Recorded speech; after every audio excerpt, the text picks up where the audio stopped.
There was a single French fry on her plate. Just one.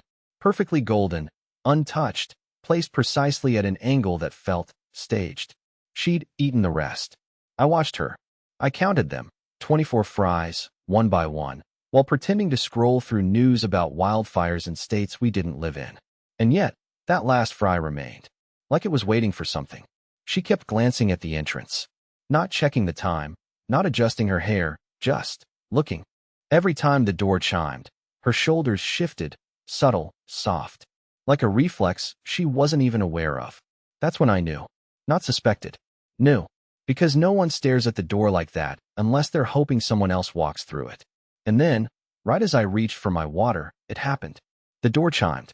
Her posture changed, spine straighter, lips pressed. A smile flickered, small but undeniable. She didn't even look at me. He walked in with the casual confidence of someone who gets free drinks without asking. He wore sneakers that probably cost more than my car's insurance premium and a jacket that looked too ironic to be accidental. "Hey," he said, to her, not me. She stood up before I could react. No one stands up for an old friend. Not in the middle of dinner. Not like that. And then she laughed. Loud. That kind of laugh that starts with surprise and spills into something intimate. Familiar. At our table. In front of me. They didn't even acknowledge me for a full 10 seconds. Just laughed about something that happened at the shoot. What shoot? She said she was working remotely all week. From her studio. At home. I sat still. Numb, but awake in a way I hadn't felt in years. She finally gestured to me like I was a piece of furniture. "This is my husband. Nolan." The guy, I still didn't catch his name, smiled and gave me a nod that felt like a pat on the head. No handshake. No nice to meet you. Just acknowledgement. Like I was the guy who paid for the Wi-Fi in the house they texted in. She didn't ask if he could join us. She just assumed. And he sat down. Close. Too close.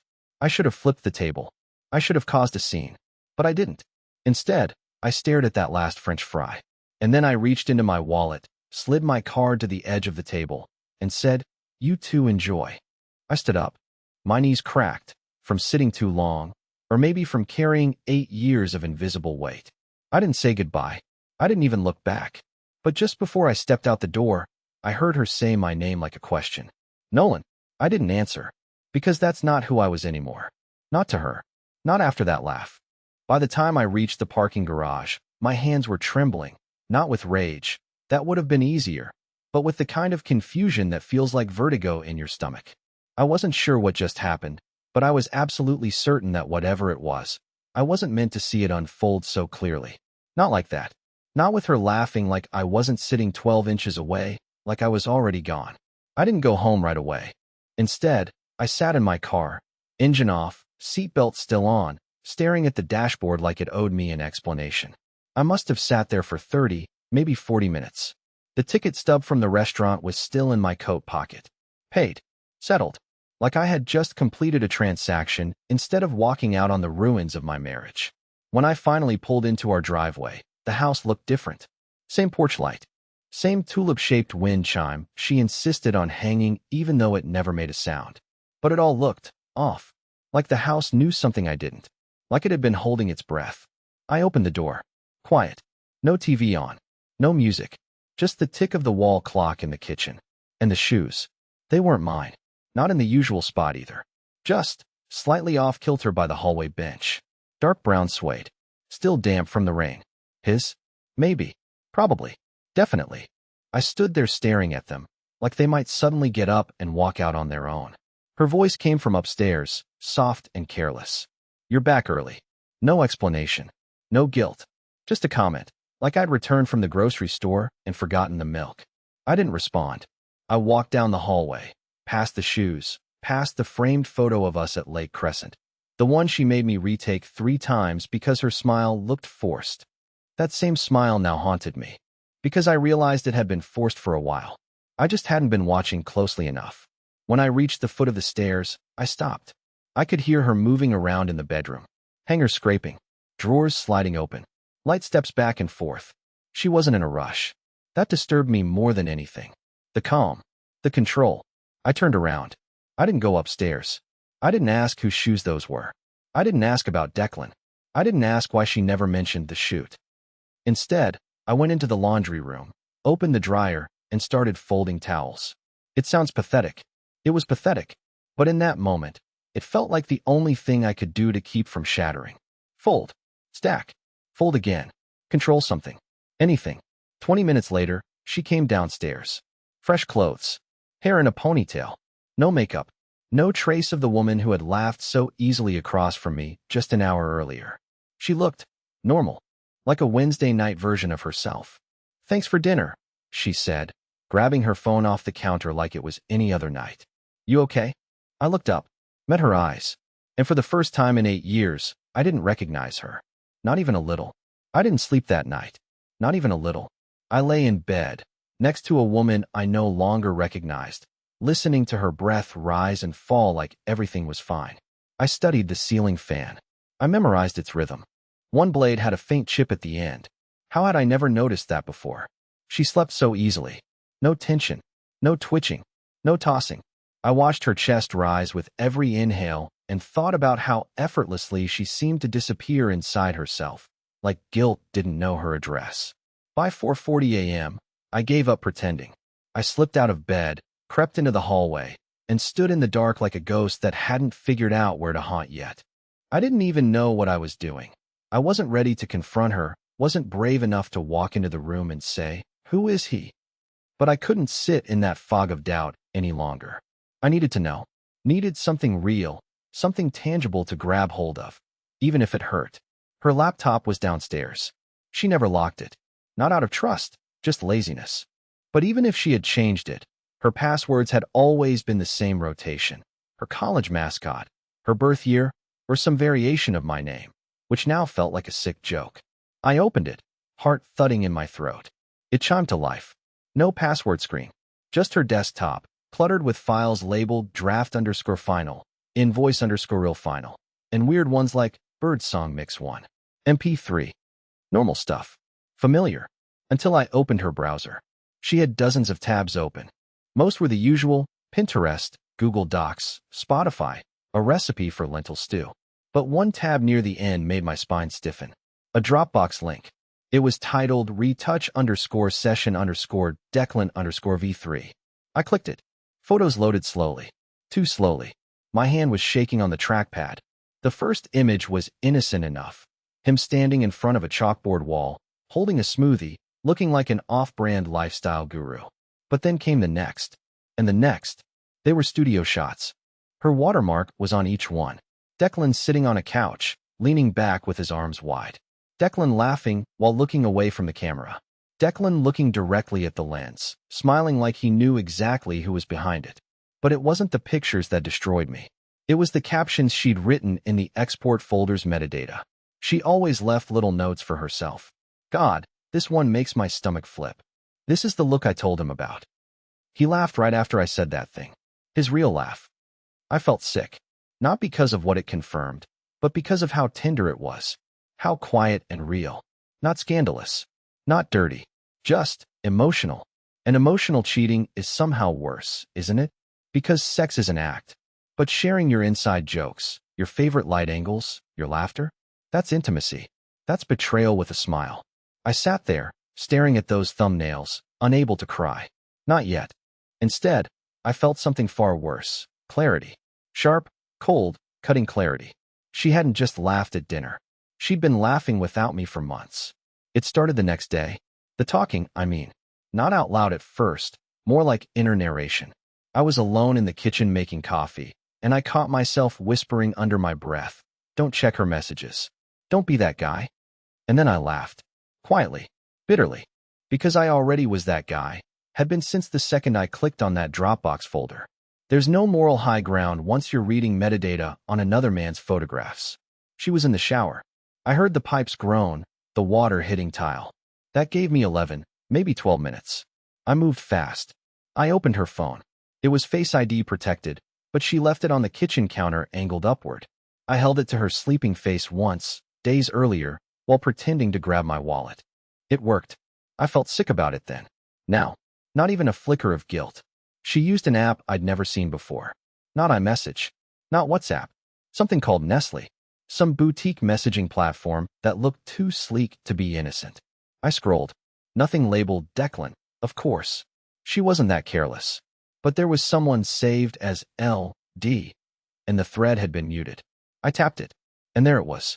Not explicit, not graphic. Nothing a lawyer could hold up in divorce court and slam a fist over. But it felt worse.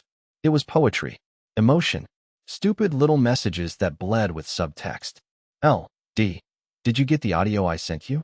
I cleaned up the part where you laughed. Her, yeah? God, that moment. I keep replaying it in my head. LD, same. You know, if we were in a different life. Her, maybe this is the different life. That line, that one line. It hit me in the chest like a slow knife. I didn't even notice I was gripping the edge of the counter until my fingers went numb. My ears were ringing. I couldn't read anymore. I didn't want to read anymore. I backed out of the thread, locked the phone, and set it down right where I'd found it. She came down a few minutes later wearing a soft green sweater, her hair towel damp, humming something under her breath. Probably the same melody she'd been humming in his audio file. I watched her pour almond milk into her cereal like she hadn't just detonated my internal world.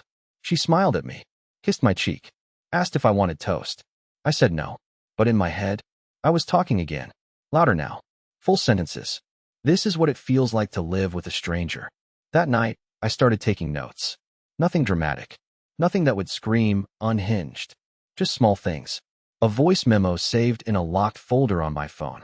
Her changed routines, her new nail color, her sudden interest in early morning runs, which I never once witnessed. I told myself I wasn't gathering evidence. I was documenting truth, proof that I hadn't imagined the shift, that my unraveling had an origin point.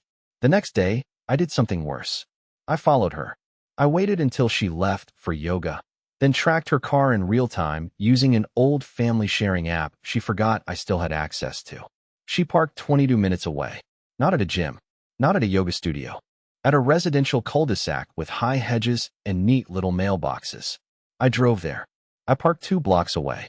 I watched from behind the cracked window of my car, eyes locked on the street like a war widow watching the horizon. She didn't come back out for an hour and 36 minutes. When she finally emerged, her sweater was untucked. Her hair was different, pulled back now. No yoga mat. I drove home ahead of her, parked around the corner, and walked in the back door. I sat at the kitchen table pretending to answer emails. She walked in 5 minutes later, breezy as ever, humming again. Yoga was rough today, she said, stretching her arms. I nodded, said nothing. Inside, my thoughts were louder than ever. Now you know. Now it's real. Now it's war. The next morning, I noticed something strange. It was small. So small, in fact, that most people would have missed it. But when you're sleep-deprived, obsessed, and unraveling from the inside out, small things don't just stand out, they scream. The water glass wasn't wet. It was sitting there on her bedside table, half full, just like it always was. But the outside of the glass, bone dry. No condensation. No ring underneath it. That means it hadn't been poured recently. Not in the last few hours. Probably not even last night. So when had she filled it? The obvious answer was, earlier. Maybe she poured it and forgot. Maybe she never drank it. But that didn't make sense. Not for Maribel. She was borderline religious about drinking water before bed. It helps with my skin, she used to say, even though I never saw a difference. She'd get up in the middle of the night sometimes, just to make sure her glass was full. But this one? Bone dry on the outside. No film, no warmth, just sitting there, like it had been placed deliberately. And that's when the thought hit me. She didn't sleep here last night. I stood there in the doorway, staring at that stupid glass, heart pounding so loudly I could hear it echo in my sinuses. The bed was unmade. That wasn't strange. Maribel hated making the bed. But the left side, my side, was untouched. The sheets weren't even wrinkled. The pillow still held its original shape. And yet she'd said goodnight to me at 11:07 p.m., kissed me lightly, climbed the stairs, and disappeared into this room like she did every night. I slept on the couch. Again, told her I was dealing with shoulder tightness. She didn't press, didn't ask questions, didn't care. But now I was standing in our bedroom doorway, trying to figure out whether my wife had crept out of the house sometime after midnight, or worse, never come home to begin with. I checked the alarm app. Nothing. I checked the front door. Locked. Then the back. Also locked, but the code was manually entered at 2:39 a.m. That timestamp was clear. She had returned, not exited. So where had she been? That was the moment I crossed a line I swore I wouldn't touch. I went into her purse. It was hanging on the hook near the door, exactly where she always left it. Inside, I found her wallet, gum, a crushed lipstick, 2 pens, and a receipt. Tucked deep in the inner pocket like she meant to hide it. Vesper Lounge, 1:12 a.m. 2 cocktails. 1 flatbread. No name on the receipt. Just a timestamp, a subtotal, and a note scribbled on the back in faint blue ink. He said, "Stop overthinking / you deserve softness." My stomach twisted. The kind of twist that feels chemical, like food poisoning for the soul. I knew what that note meant. I didn't know who wrote it, her or him, but I knew it wasn't meant for me. No one has ever told me I deserve softness. No one has ever had to. I sat on the kitchen stool, that tiny slip of paper in my hand, and suddenly felt like a museum curator holding a cursed artifact. The evidence was stacking up faster than I could process it. The late-night code on the back door. The water glass. The untouched pillow. The receipt. The emotional little note that sounded like something torn from the middle of a bad romance novel. And yet, I still hadn't confronted her. Not even once. That night, I lay in bed pretending to sleep, listening to her breath again. It felt fake now. Controlled. Like someone pretending to pretend they were asleep. That's when I knew she could feel me watching. She was awake, lying there beside me, with the same calm breath she'd used for years. But I could hear the micro-pauses, the calculated timing. I knew those weren't real breaths. They were performed. I almost whispered to her. Almost said, "Who the hell is he?" But I couldn't. Not yet. Not until I had more than receipts and dry glass theories. Not until I had everything. So I closed my eyes, took a real breath, and made a plan. By the following Wednesday, I had convinced myself I could handle it. That I could remain calm, detached, surgical. No drama, no shouting, no accusations. Just observation. Extraction. Like one of those quiet men in spy movies who sits at the back of the cafe with a burner phone and a sharpened smile. I even wore a coat I hadn't touched in months. Something about the collar made me feel less ordinary. Less like Nolan. More like the version of me who didn't get left behind in his own marriage. I told Maribel I had a finance seminar after work. Something boring, long, technical. She didn't even pretend to listen. Just nodded from across the kitchen while stirring almond milk into her tea. She had headphones in. I don't think she even heard me. That was the moment I decided. Tonight was the night. I was going to follow her. Not half-heartedly, not from some app on my phone, but in real time. Eyes on. No more inference. No more guessing. She left the house around 6:30. Said she was heading to a collab dinner with a few creatives. Probably run late, she added, grabbing a tote bag that wasn't hers. It was new. Brown leather. Minimalist. Not cheap. Definitely not something I'd ever seen delivered to our door. I waited 5 minutes, then left through the back.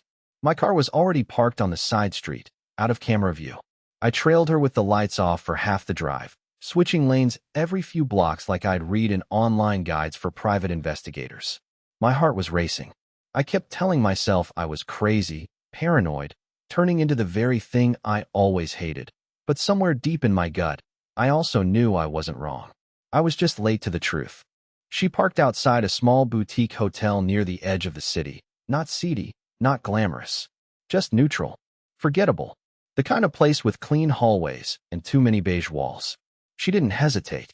Didn't look around. Walked right in like she'd done it 100 times before. I waited. 15 minutes passed. Then 20. I told myself to leave.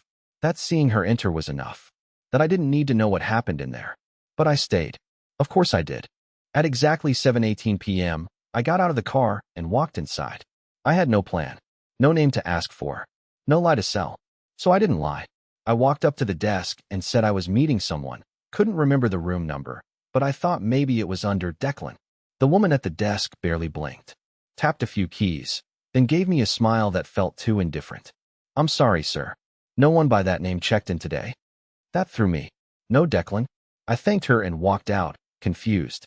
Back in my car, I opened the tracking app. Her phone was still inside. Room 412, it said.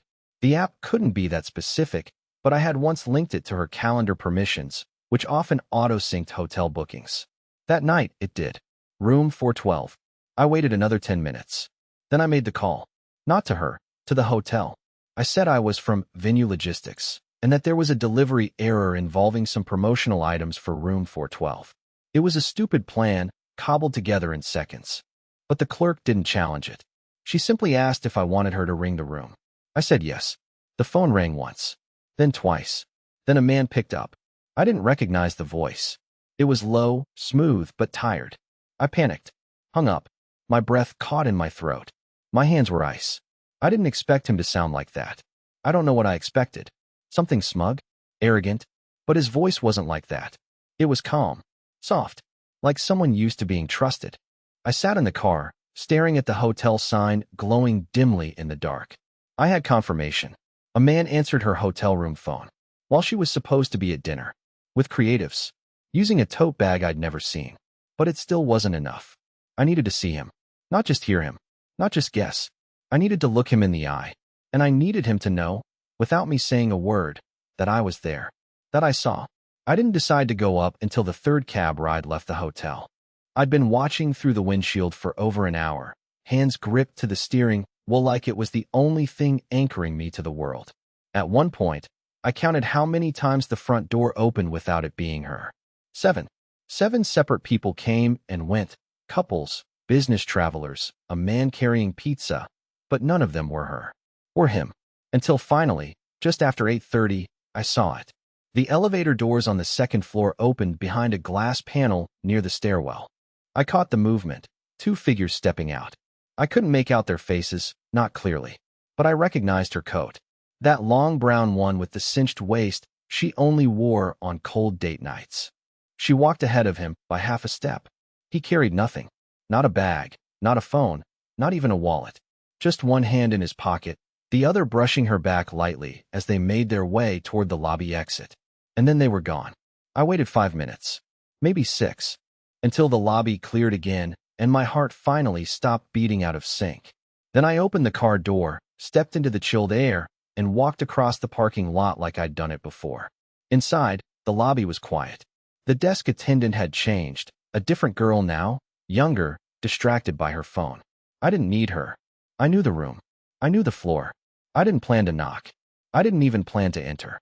I just wanted to stand there, to place myself where they had been, to inhale the truth. The elevator smelled like fabric softener and stale perfume. It moved slower than I expected. I watched the numbers crawl up through the tiny LED screen. 2, 3, 4 ding. The hallway was empty. Muted carpet. Beige walls. No artwork. The kind of corridor designed to erase memory, not create it. I moved slowly, counting doors. 408, 410. 412. I stood in front of it, staring at the brass numbers like they might spell out something else if I waited long enough. I pictured them inside, laughing, or maybe not laughing, maybe quiet, post whatever they did silence. The kind that used to live in our bedroom after long Saturdays. I didn't raise my fist. I didn't pound or yell or break the door down. I just stood there. And then, without thinking, I took out a pen. There was a small notepad in my coat pocket. I'd brought it to keep track of timelines, lies, small facts that might matter. But now, I used it for something else. I tore out a page and wrote just 3 words. I was here. No signature. No threats. No rage. Just those 3 words. And then I folded the note, slipped it gently under the door, and turned around. I didn't run. I didn't hesitate. I walked back toward the elevator with my hands in my pockets, head high. I caught my reflection in the hallway mirror just before I stepped inside. I looked calm, but I wasn't. Inside, I was a battlefield of restraint. The elevator door slid shut. I watched my own face slowly vanish behind the silver. I never planned to see him. That wasn't the point. The point was for her to know. Not that I suspected, but that I knew, and that I'd been close enough to knock. I didn't hear anything from her for 3 days after I slipped the note under the door. 3 days of silence, which told me everything I needed to know. Because silence is never neutral, not after something like that. Silence is strategy. It's either fear or guilt or planning. And in her case, I think it was all 3. The night after I left that note, she came home like nothing had happened. Slid her shoes off at the door, dropped her bag by the counter, asked if I'd seen the new detergent she ordered. I just said no, and went back to washing a single plate I didn't really need to wash. We moved around each other like air. The performance had cracked. She knew it. I knew it. But I didn't rage. I didn't expose what I'd done. I didn't bring up the hotel, or the man who answered, or the soft little note that still sat in my coat pocket like a bruise I kept touching, because I didn't need to anymore. That chapter was closing, and I was the one closing it. The next morning, I packed a small bag. Just clothes. One book. My headphones. I didn't write a dramatic letter. I didn't leave a voicemail. I just told her I'd be gone for a few days, that I needed to clear my head. She said, "Okay," without looking up from her phone. That was all the confirmation I needed. I drove 6 hours to the coast. Booked a cheap rental a few blocks from the ocean. Nothing fancy, just 4 walls, clean sheets, and windows that caught the sound of the surf like it was music written only for me. I spent the first day doing nothing. Absolutely nothing. Just sat on the beach with a cup of bad coffee, shoes off, toes buried in cool sand. And for the first time in months, I could breathe. Not because the pain was gone, it wasn't. But because I finally gave myself permission to stop clutching it like a trophy. On the second day, I walked past a small bookshop and saw a sign in the window, Mindfulness and Recovery, Free Sunday Group, 9 a.m. I don't usually go for that kind of thing. But something in me, the tired part, the broken part, said, just go. So I did. There were 5 people in the group. All strangers. All with their own wreckage. One guy had just lost his job and didn't know how to tell his kids. A woman next to me hadn't spoken to her sister in 10 years. Another man admitted he hadn't felt joy in longer than he could remember. And then there was me. When it was my turn to speak, I didn't tell the whole story. Not the hotel. Not the lies. Not the way she laughed at him. I just said, I think I forgot who I was trying to keep things together for. Everyone nodded like they understood. Because they did. Later that afternoon, I stood at the shoreline, let the water climb up over my ankles, and made a quiet promise that I wasn't going to chase people anymore who had already let go of my hand. That I wouldn't keep trying to earn back a version of love that no longer existed. When I got back home 2 days later, she was gone. Her clothes, her toothbrush, the shoes in the hall, all gone. A note on the counter said, "You know I'm sorry, right? I just didn't know how to say it." No tears. No apology. Just that. And I was okay with it. I stood in the middle of our quiet, half-empty kitchen and felt something settle in my chest. Not sadness. Not closure. Freedom. Later that week, I put our house up for rent and booked a longer stay by the coast. And this time, I packed more than one bag. Because I wasn't running from anything anymore. I was going towards something. And for the first time in a very long time, I think I might be okay.